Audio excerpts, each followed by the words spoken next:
mematung. Tengkuknya terasa dingin. Ia perlahan menoleh ke belakang, dan di sana tampak sosok mirip Pak Jalil berdiri diam, pakaian putih kotor. Kuburan belum tenang, sekarang udah aman, semua udah didoakan. Tapi Pak Badot masih curiga soal berdiri di pos ronda. Ada juga yang lihat di jembatan. Pak Rungkat langsung menelan ludah. Dalam hatinya, wah, itu pasti bukan pocong Jalil. Bisa jadi Jahel lagi jalan, malah melem, dan di Bu Koni akhirnya mengambil alih suasana yang mulai tegang. Ya sudahlah, yang penting Peot santai dulu. Makan sana di dapur, singkong masih hangat. Nanti baru pulang. Peot tersenyum kecil, merasa lega. Walaupun hatinya masih deg-degan, rasa bersalah. Pak Rungkat lalu bangkit. Oke Bu, nanti sore saya datang lagi sama orangnya ya. Bu Koni mengangguk. Baik Pak, saya tunggu. Dan di luar rumah di bawah pepohonan, dengan langkah kecil, matanya menyipit penuh rencana. Kalau JL bisa kerja di tempat Bu Koni, gue bisa bantu dia adaptasi. Dan ya, sedikit bayaran biaya pengantar. Toh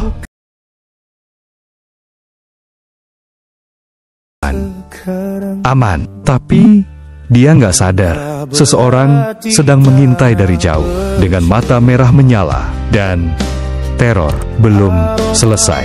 Lanjutan singkat, malam di pemakaman. Malam itu, di pemakaman membersihkan daun-daun dan membenahi makam yang rusak. Suasana berkabut, angin berhembus pelan. Hening, tapi ada rasa nggak nyaman. Peot ngomong pelan ke Robi. Bro, kenapa sih kerja malam banget? Baik, ya kerja lembur. Lagian, ada Pak Rungkat sama Jael juga. Aman lah. Tiba, suara tanah terinjak, berat, pelan. Gerak, Robi berhenti menyapu. Peot langsung memeluk sapunya. Pak Jail menatap gelisah ke arah yang sama. Dan Pak Rungkat, mukanya udah berujung kocak kayak biasanya. Nah, bagian ini nih yang kalau urusannya udah sama Pak Jael, yang kelihatan sedikit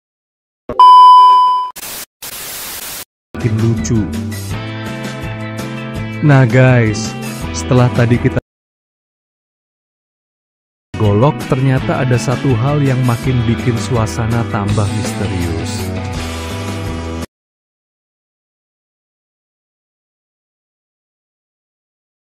Tapi begitu dia nengok, kayaknya motornya udah hilang. Langsung tuh, wajah Peot pucat kayak habis lihat. Kok motor nggak ada? Padahal tadi sore masih ada. Bahkan sempat dilap-lap sama dia sendiri. Dan momen ini,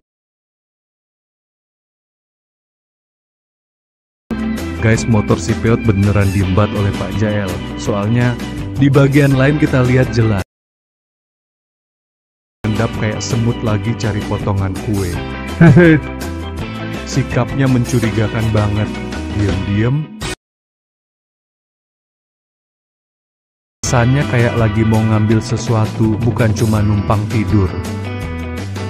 Dari sini aja udah kebayang alasan kenapa Pak Rungkat bisa ngamuk.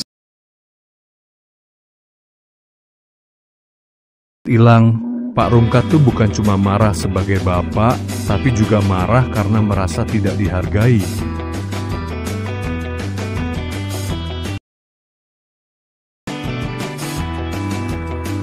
Dan gerak-gerik Pak Jael di adegan itu benar-benar bikin kita bertanya-tanya, apa yang sebenarnya niat jahat, salah paham, atau ada kepentingan lain yang belum kita ketahui.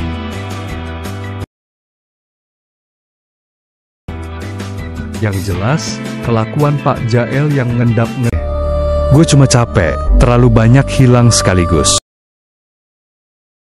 Tuh, pindah ke kontrakan murah. Malam itu juga, mereka pindah ke kontrakan kecil. Rungkat duduk di pojokan kamar, menatap kosong dinding. Kenapa gini amat? Gumamnya.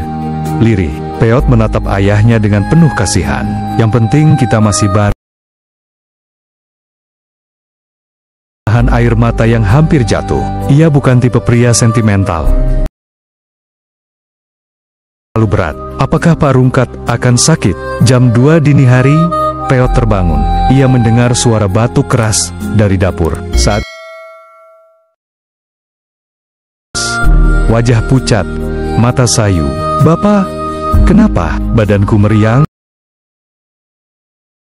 banget. Peot panik. Ia memberi ayahnya air dan mengusap punggungnya. Ya, jangan sakit. Kita cuma punya satu sama lain. Rungkat menutup. Terasa panjang, dan Peot bertanya dalam hati, apa ini? Hukuman atau baru benar-benar seperti mimpi buruk yang tidak mau berakhir. Matahari baru naik, tapi suasana kontrakan gelap karena jendela ditutupi. Kardus bekas untuk menahan angin. Peot bangun lebih awal di pojok kamar, membelakangi pintu. Punggungnya bergoyang pelan seperti orang piring nasi dan telur tidak disentuh sama sekali. Ya, makan dulu, nanti tambah lemas. Suara Peot bergetar. Pak Rungkat tidak menjawab. Lalu melihat ujung mata ayahnya basah, air mata menetes sampai dagu. Rungkat jarang nangis. Sekeras apapun hidup, biasanya ia tetap cerewet dan banyak patah.